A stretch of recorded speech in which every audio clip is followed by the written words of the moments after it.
All right, y'all, welcome back to episode number 3 of the Agency U podcast.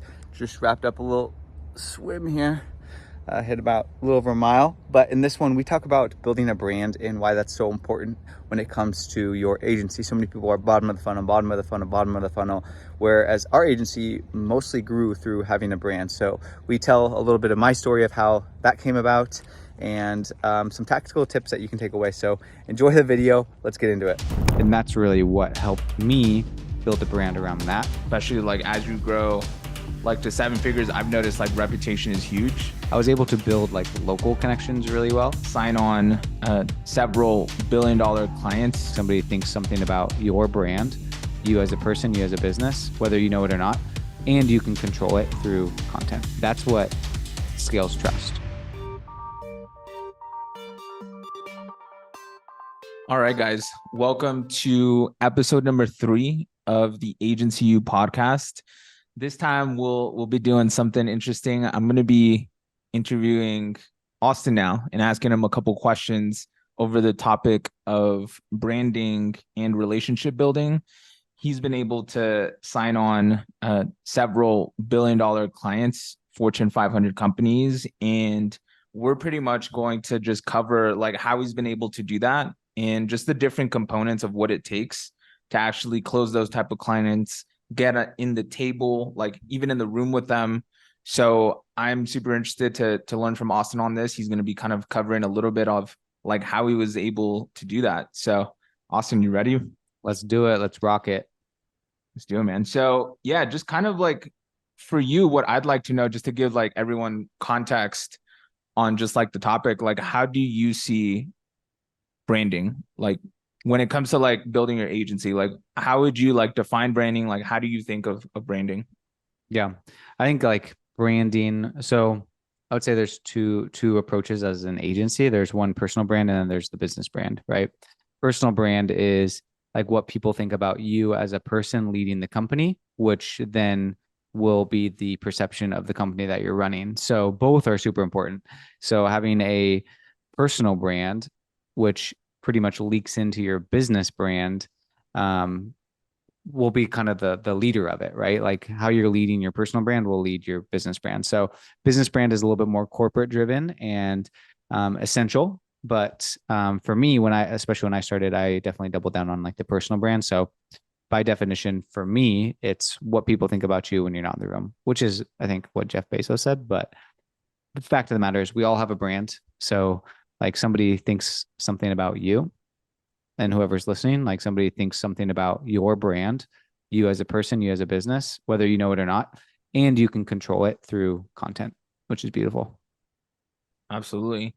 What are some things that like you like very early on, or like as you grew the agency, you began to like build out in terms of like, I'm just going to call them brand assets, like things to like, yeah, work on your brand. Like what would you say those components would be? Yeah. So before I started my agency, I was in real estate.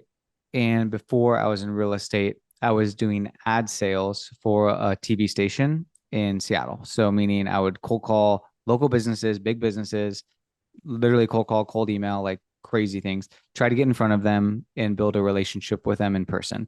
And with that, like I knew I needed to get in front of them. So I would go to all these industry events, like business journal events, like all these networking things, laughing at jokes that weren't funny, which was fine. Like it was fun. I was living downtown Seattle, but what also came from it was just like the power of like meeting people, and like one connection can lead to another connection, can lead to another connection. So I was able to build like local connections really well, and being in like the content space. And then I got into real estate and a very similar business model where it's like the more people you meet, the more success you're going to have. And then I went into Brantegic and started Brantegic and used a very similar model based off of the relationships that I had. So from like an asset perspective, like website, logo, all that cool stuff, and like consistency across the channels. But like I really focused on like people that I knew and just like meeting people within the problems that I could solve, and then trying to double down on relationships with people who already trusted me, from the personal connections. And that's really what helped me build a brand around that, was like not neglecting like the personal relationships. Cause I think a lot of people think, okay, I got to smash 100 cold calls, smash 1,000 cold emails a day. But it's like, you should also go meet people, because I think that holds a lot more weight and builds trust much quicker. So that's what I started with doing, just from like the marketing perspective, which really helped.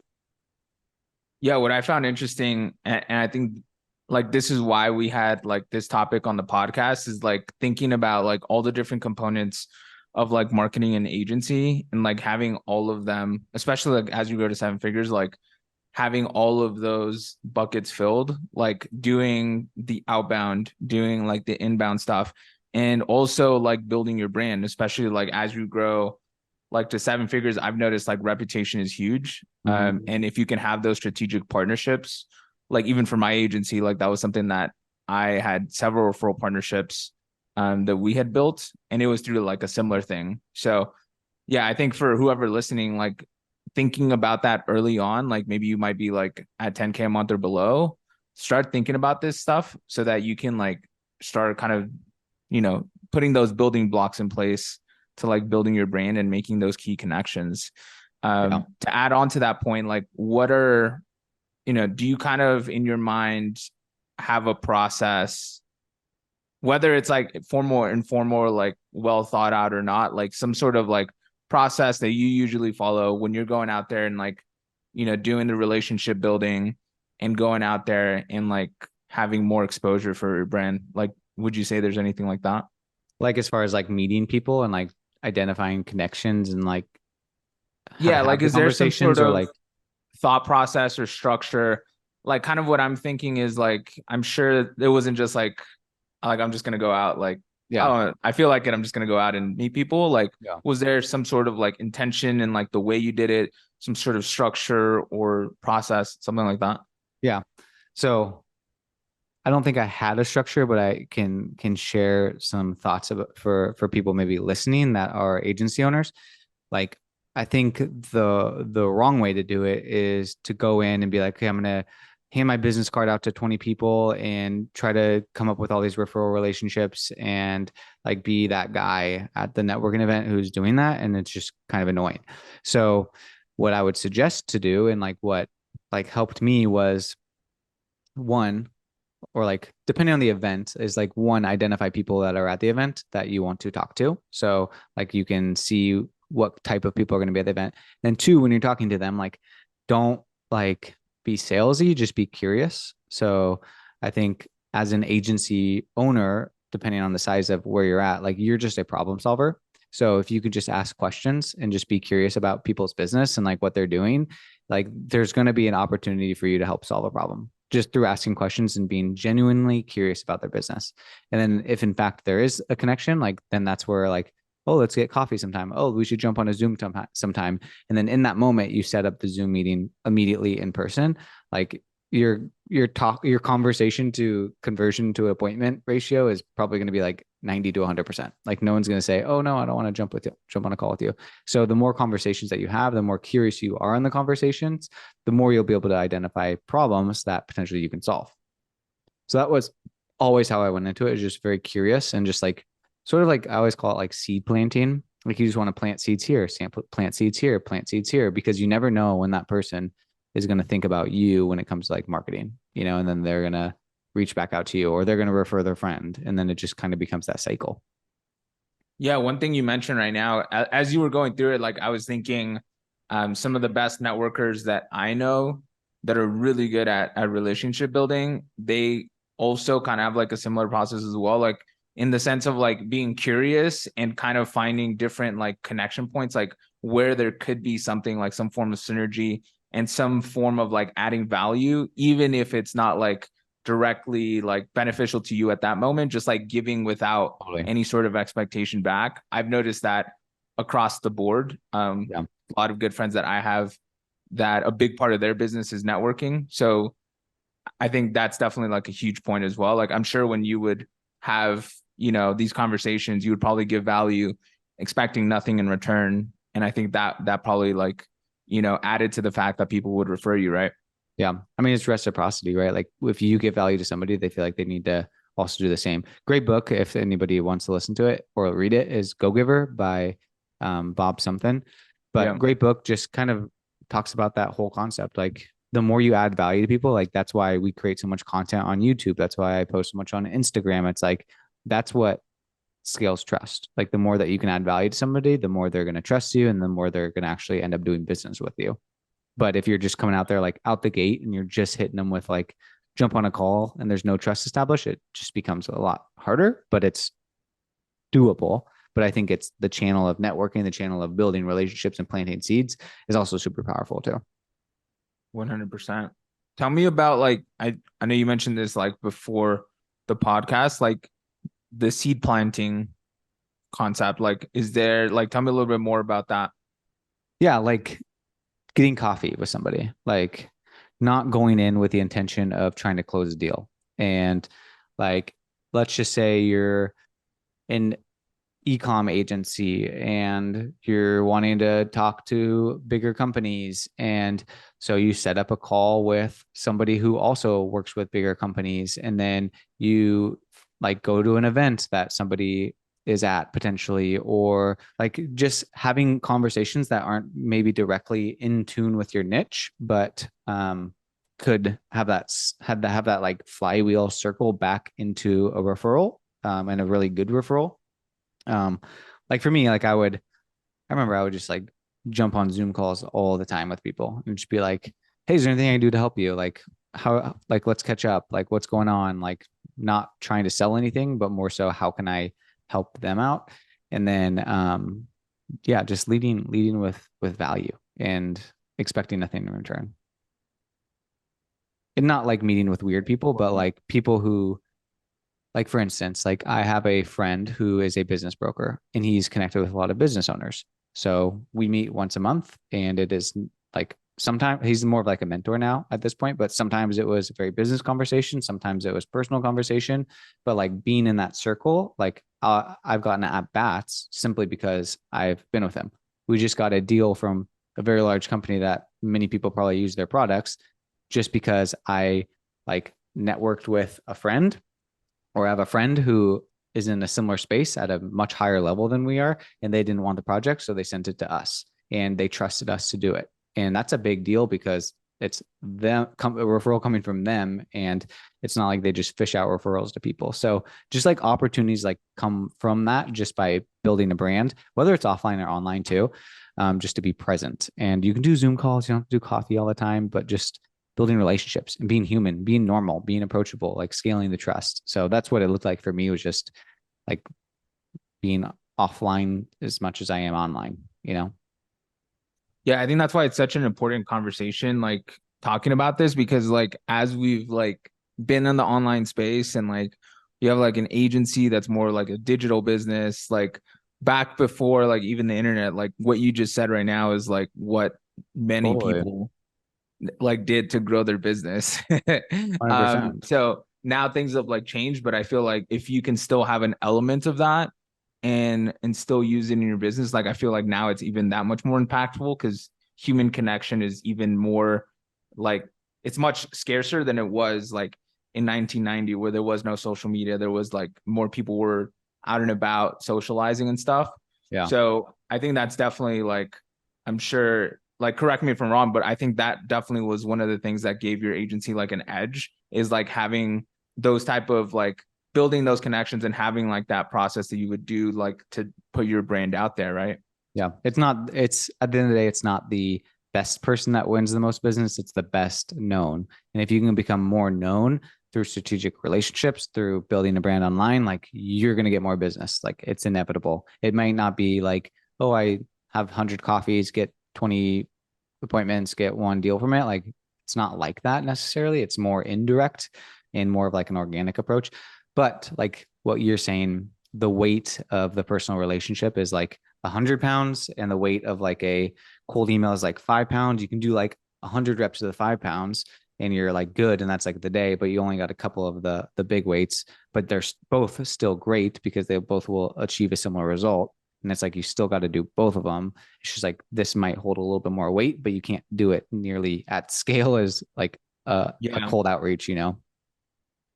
Yeah, I've found that to be helpful, like just over the years for myself as well. Like that's why like I'm huge on like joining masterminds and stuff. I think some of the most valuable connections I've made in like the agency online space has been from like those connections made there. And those have Yeah. spun off into like other opportunities and things that have come up. So that's also like another one. Have you been in like masterminds before or any sort of like maybe like a coaching program you joined where it expanded your network and you were able to do more of those connections? I can't think of like a agency type of mastermind that's like helped me with like the business results, but like any mastermind that I've joined, like just from like a business connection purpose and like seeing what other people have done has been really helpful. But I think from like a practical like business activity, it's like, okay, does your city have a chamber of commerce? Okay, perfect. Like attend some events. Does your city have like events from like a city perspective? Okay, like are you Christian? Maybe start going to church a little bit more frequently and build community that way. Join like a networking group like of young business leaders or whatever it is, and just start building a community. And you'll start to meet the right people. Like in Love it. Seattle, it's like Puget Sound Business Journal always has events. And it's like, I remember going to every single freaking event with my freaking suit and like handing out cards and like doing all that stuff just to meet a bunch of people. Like I would go to all these client happy hours just to like meet with their clients and like meet with more people. And yeah, it's successful. And you start to build a brand, you start to become known, and then people start thinking about you, and then you just get business. Yeah, people start talking amongst themselves about you and all that stuff and saying good things, Totally. and then it just creates like this kind of like network effect. There's this good looking um, guy with slick backed hair and like big brown eyes. Like, dang, dude, I want to work with him. I think one thing that would be really great for the audience is like, can you, just so they kind of see the power of this in action, like, can you talk about like a specific example of when you had like you built a specific like strategic partnership and that landed like a big deal that otherwise would have been inaccessible to anyone else? Can you Yeah. talk a little bit more about that? Yeah. We worked with a company that was like, had hundreds of maybe hundreds of locations and thousands of prospects within those locations. And luckily, one of the company leaders lived in my area and became a friend. And just simply through networking, through cross seeing people at events and getting to know her, and she's super cool, and like became friends with her husband, whatever. And then and then I started helping her company with social media and videos and all that stuff. And then she was like, "Oh, we should do this for like everyone. Like we'll spearhead it, like we'll do everything." Cool. One thing led to another, led to another. We probably had 30 new clients directly from that one relationship because we built a strategic partnership with that company, and we had the in the door, knew all the higher ups, knew all the regional whatevers, and we're able to leverage that to get in front of a lot more people and literally skyrocket our business. Amazing. Do you think that this might be an obvious answer, but still to hone in the point, do you think that that would have happened like had you not established that relationship? No way. Yeah, there's no way. I think like, and I think a lot of people get hung up in thinking small in many ways. You know, it's like, okay, cool. If you serve, let's say, like you do deep, like you do content for like, let's just call it Minchie's frozen yogurt or whatever, and they have owner here in Kirkland, Washington, and you start doing their content. Cool. Now, how do you get to the other owners? And by leveraging that one relationship, how do you get to the corporate level that they can maybe feed in some money for the corporate relationship? And now you can expand to that. Like there's a lot of opportunities to think bigger. Hotel chains. Like if I'm working with a hotel company, it's like cool. I have one Hyatt who I'm dealing with their general manager. Let me crush it for this so I can start doing it for everybody. Let me start to work my way up the Hyatt ladder and get in front of the right people and start making some presentations so that I can get all of the Hyatts. Like versus just thinking one person or real estate, like, oh, I just worked with agents. It's like, go work with brokerages because there's thousands and thousands of them. And if you get in with one brand that can intro you to 20, 30, 40 different locations, like that's where you'll win. And just going really deep versus like just smashing one of them, you know? Yeah, the kind of overarching one thing too, and I think that's kind of the point you're trying to like give across, is like thinking long term rather than short term. Because it's like if someone's thinking short term, they're not thinking like that. Whereas like if you're going more like long term, like you're thinking about like not just this immediate client, but like the person like that will be sure. like referring, yeah, who they'll be Long referring sales as a cycle. result of that. For sure. And I think like other tactics, like if you are really clear on your niche, like let's just say you work with law firms. Okay, what is like a club that law firms are in? Or like what is a like an association that all the law firms are a part of? Okay, how do you start to build a relationship with that association so that you can then get in front of more law firms? It's not like you're gonna do that and they're gonna be like, yeah, for sure. Like let's stamp your logo everywhere. It's like it's a long sales cycle. It takes relationship building and trust building, and that like just takes time. You know, it's not something that happens overnight. 100%. Yeah, that is definitely a good strategy. I've implemented that before in my agency with like several groups. Specifically, I think in every agency, in every niche, there's like certain coaching programs that dominate that space, especially in like the local space. There's like probably one or two. In my niche, there were about like two, where we had clients that we really crushed it for. And like even now, they still like send people over as referrals that are very easy like for them to sign up, just because they come from like a very trusted source. They talk about us all the time. So identifying where those groups are and then making like a very intentional like plan and effort, I think is definitely one of those things that like for those that want to like scale even to like 10K a month, like at any point, I think it's one of those things to add on, not making it your main one, but adding it on as like an auxiliary channel that you can use to get clients and grow your agency. For sure. That's literally how you can for sure like change the trajectory of your agency like quickly with low cost per acquisition. 100%. Yeah, the lowest, one of the lowest. Yeah. The other thing too, so that the audience can like walk away with something tactical, like for content, because you mentioned as well, like that's a big part of like building out your brand, getting more exposure, all that stuff. Like what things can an agency do in terms of like content, like some sort of plan roadmap can they do to start building out that brand and start, you know, getting more known? Yeah. It really depends on the size. So like if I was just starting, I would really double down on the personal brand.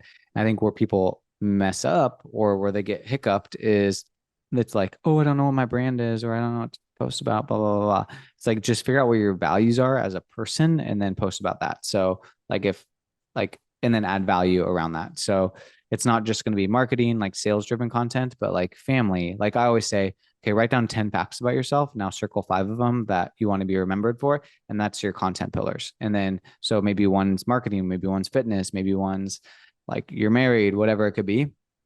You just start posting content consistently around that. And then as you start to grow and scale, you start to build out the brand page, which is just more value driven. But I wouldn't expect any inbound business to come from that. I would just continue to double down on the personal brand. And that's where like what I was mentioning in the beginning of the podcast, like your personal brand will leak into your business brand. Like it's one of the same in many ways. Like how you run your personal brand is like going to be very similar to how you run your business because it's you leading the helm. So they should expect to do the same. So that's what I would recommend is just doubling down on the personal brand and posting content. And then if you're like, I have no work, or maybe you're a videographer and you're like, I have no work to post. Okay, do a spec project once a week or a spec project once a month. And then you can showcase the process of like a spec project or whatever it could be. And, or if you're just starting out, go do free work for people and get some content that you can post and leverage around it. And then just be consistent and just like hit it super hard by adding value, but being a human and building a brand based off of your values. I think that's important because you'll attract people within the same value system as you versus like transactional relationships. Yeah. You mentioned like if someone was starting out, how do you think that changes as like an agency grows? Like, is there kind of like different phases as to like how your brand strategy changes, like as like let's say phase 1, phase 2, phase 3, something like that? Yeah. Phase 1, personal brand. Phase 2, integrating the business brand. And then phase 3, personal, like continuing with the personal brand, of course, always. But phase 3 is you want to use your business brand from like a culture perspective and legitimacy perspective. That's how we saw it. So you go on our like Brand Strategic's Instagram, like you barely see any of Austin because I don't want to be the face of it. Like I want the people to be the face of it. I want the culture to be the face of it because one, that's going to make us look stellar to clients where they're like, wow, they have so many people and like it looks really cool. And then two, it's going to attract people that want to work with us because they start to see the different personalities that are at Brand Strategic and who's working and all that sort of stuff. So that's how I use more of like the business page and then also somewhat of like a portfolio as people were doing research. I think also too, just like at the highest levels, like that also for those that want to do it from like an acquisition standpoint, it like sets yourself up, your business up to be sold. Because if it's attached to your personal brand, it becomes very hard to sell. But if it's just a brand on its own that doesn't rely on you, then that's where it's like very sellable, especially if it has like really good brand equity. Yeah. Like what you just talked about, it makes it like really sellable. Yeah. I had Austin Schneider LLC as my first LLC, and then I immediately changed it when someone was like, "You do not want to do that," and then I changed it to Brand Strategic. Yeah. Yeah, Don't attach it. Yeah. No, for sure. 100%. And are there any final thoughts like on the like anything that we didn't cover that you feel like an agency owner should know with regards to like either relationship building or building your brand? Yeah, I think like don't dismiss it and go like build your personal brand. Like I think that's my number one thing is like you have something to say, like get over your imposter syndrome, get over the fact that maybe you haven't served as many clients or whatever it could be. It's like people buy into people. People buy people. People buy because of people influence them. Like that's why the influencer market is so big. You go on Elon Musk's Twitter, he's got hundreds, whatever, million followers. You go on Tesla's profile, they have a quarter of it. It's like people are bought into Elon, not necessarily the car. So it's like by building the personal brand, you will start to build your business. And by showcasing your values, by being authentic, by adding value, by like going with like reciprocity, like that's going to be really key on the personal brand perspective. And then just doubling down on it and then just getting over any of I think the main thing is like imposter syndrome and just like worried about what other people are going to think about you. And then from like a networking perspective is like work in some events, like go meet people, like try to set up meetings with like connections that you could have, or if you don't have any, like go like plant some seeds and go to events and like one coffee is going to lead to another, and don't neglect that either. Especially if you're just starting out. If you maybe are humming and buzzing, like you don't maybe need to invest your time too much into that, but definitely starting out for sure. Yeah. Or like just ramping up. One final point I wanted to add on to what Austin mentioned is there's this concept of the Dream 100. I don't know, Austin, have you heard of the Dream 100? Yeah. Yeah. So the Dream 100 is basically like put a list together of like 100 people that are key influencers or people that you know that as a result of meeting with them, it would dramatically grow your business. Put a list of 100 of them and then just make it your long-term strategy to reach out to them, especially like the higher up they are on the ladder. It's going to take multiple follow-ups to get that initial meeting. It's not like you're just going to like reach out and they're going to be like, yeah, let's hop on. I did that. And I would say like a good portion of that list I had already connected with that have dramatically, like significantly grown my agency just from those connections alone. So if you can think of what we've just covered here and like take away that concept there and that strategy paired with everything that Austin talked about, you'll already be doing what most agency owners haven't already thought of doing. A lot of them are probably going to be doing like cold calls, cold emails, and all that kind of stuff. So you kind of just want to do everything and anything that's going to differentiate you and really give you that edge to grow your agency. Yeah, love that. So, and then try to like set up meetings with like nothing in return. 100%. Yeah, I think super important part. Yeah, I would say like nothing. Yeah, for sure. And I would say the last thing is like just being a good person and like caring about the client. Like that goes a long way. Like just like when you do get that client, like making sure you're providing a stellar experience, making sure you're super like you care about them and you care about their success. Like people feel that, they sense it. And if you can also make that like one of your key areas, like that's your brand too. It's like your reputation, like what you mentioned in the beginning. It's like if you can if you can set up ways that you can just delight the customer, that's going to help build the brand and you as a person, which is your company, you know? Love it. I think we covered a lot of really, really helpful strategies and tactics here. So hopefully No to doubt. whoever's listening, you took away at least one thing, even if you implemented just one strategy or one tactic, guaranteed it's going to help you grow in your agency. And would also love to know, like we're going to be posting this on YouTube. So if you guys can comment on there with any questions, I'm sure Austin's going to be able to answer, or any success stories as well, just from this alone. I'd be super interested in seeing that. So hopefully this was helpful, and thanks for tuning in to episode 3 of Agency U.